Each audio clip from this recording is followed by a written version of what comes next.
Hi. Hello. Welcome back to my channel.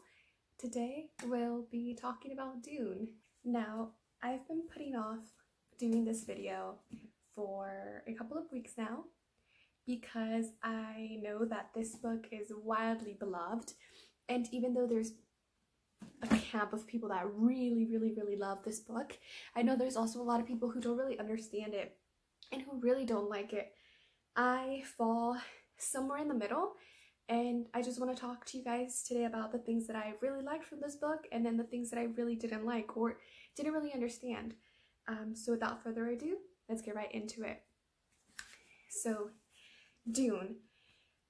The reason that I picked up this book primarily is because the new movie is coming out with Zendaya, and I'm a big Zendaya fan. If you don't know what Dune is about, Dune takes place on Arrakis, which is a desert planet that is essentially uninhabitable.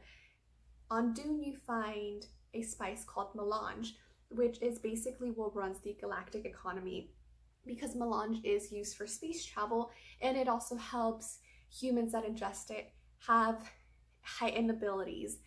And so it's really important to the Empire, and you have houses vying for power of this planet.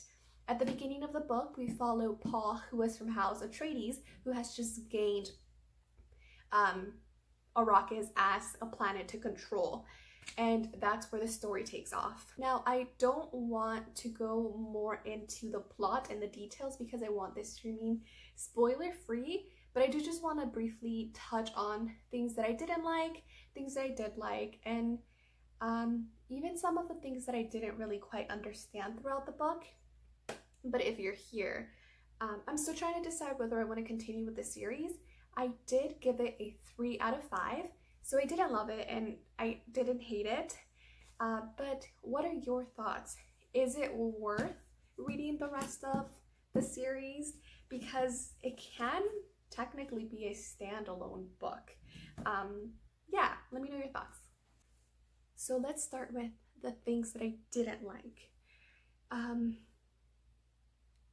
When you first start reading the book, you're just thrown into this very complex world, which is fantastic, how everything comes together once you're done reading the novel and the world makes a lot more sense. But first, you're just thrown into a scene and you have no idea what's going on. You have no idea, like there's a language that is used and there's some words that you don't know, and so you kind of have to figure it out. There's a glossary at the back of the book where you can look up all the terminology.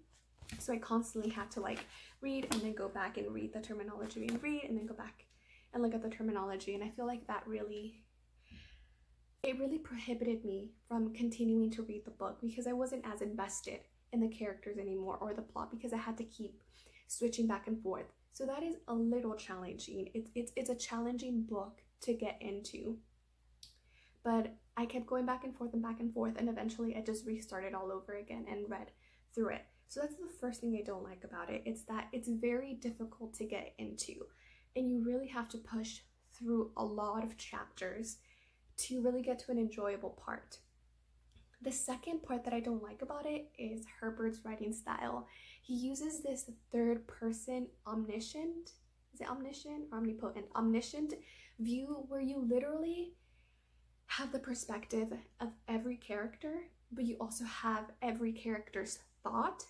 You also get insight into their dreams, and it's too much information. It doesn't leave any air of suspense. The reader knows everything that is going on and everything that is going to happen.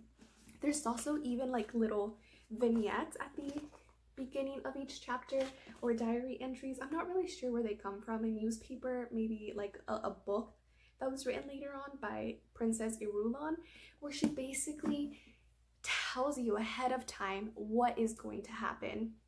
So that's kind of annoying. And then Paul later sees into the future, and again, he can tell what's going to happen.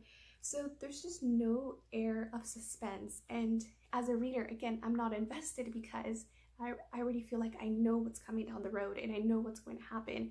It's just more about how we're going to get there as opposed to, oh, we're following these characters and look, here's an event that happened. The third thing that I don't like about this book are the characters. I truly believe that the characters have no personality. They are not fleshed out, especially Paul, and he's our main character. I just found him extremely uninteresting. He is a boy. He's this young boy who has somehow mastered, you know, controlling, like fighting, critically thinking, not making mistakes, just like knowing everything. And that's unrealistic for a kid his age to kind of have life figured out already and basically know exactly what to do all the time and have no faults. Like, he has, the way that he's written, he really doesn't have any faults, and that's just not interesting. I want a character who's going to fuck up, who's going to get angry, who's going to get sad, who, you know, who is going to grow. And from where I see it, he's not going to grow as a character because there's no room for growth. He's already been written as this character that has no learning to do. So that was really frustrating as well. And I personally enjoyed the slow pace of the novel, but I know some people will definitely not like that. If you are a plot-driven reader, you are not going to like this book. If you're a character-driven reader, you may or may not like this book because, again, I personally found that there was no character that I can champion and stand behind, but it is very slow moving and there's a lot of mind games that are being played. Which brings me to the reasons why I really like this book. There was a lot of psychoanalysis of motivations that Herbert explores, and I found that to be extremely fascinating. There was a lot of political intrigue. That is one of the larger themes of this book, is power. How is power distributed? Who has actual power? Who's a puppet head? And those themes are really explored in this book. And I really enjoyed that. I enjoyed reading and trying to figure out why a person is motivated to do certain things or what drove them to do this thing, and kind of following their thought process as to why they're going to behave a certain way. So that was really fascinating and really interesting. But I don't know if that's going to be for everybody. Another thing that I really enjoyed about the novel is the world itself. It's a fantastic world that's built, and you can tell that it's very intentional. This is the first book out of 6, I believe, 5, correct me if I'm wrong. I don't know how many books there are in this series, but even so, just reading this book, I feel like I have a unique understanding of the world, and I want to find out more. I just don't know. I just wish that I didn't have to follow Paul anymore, if that makes sense. Another thing that I really enjoyed about this book is the relevance and the minutia. So as you're reading, you might be reading a passage or any part of the book, and you might think that it doesn't matter, but it does matter. It feels like Herbert was very intentional with every word he chose, every action he chose, because the plot is driven again by that little minutia, those interactions between the characters that seem not important at the time are going to play a big part later on in the book, and I'm assuming later on in the series. So I really enjoyed, taking my time in reading instead of just skimming. So if you're a skimmer, this is also probably not for you, because you really have to read, I wouldn't say every word, but you have to read the majority of the novel to really understand a lot of other themes. So the big takeaways for this book is that Dune is not for everybody. There's definitely people that are going to love it, and there's people that are going to hate it. Another thing that I really love about this book is the philosophy. I think that Herbert really tried to take a philosophical approach to Dune and really explore a lot of themes of power again, of even colonialism, because when House Atreides first comes in, they are exorbitantly using water, and water is used as a currency on Arrakis because there's no water. It's to the point where they have to wear suits to recycle their own perspiration, or if someone dies, they have to take the water from their body.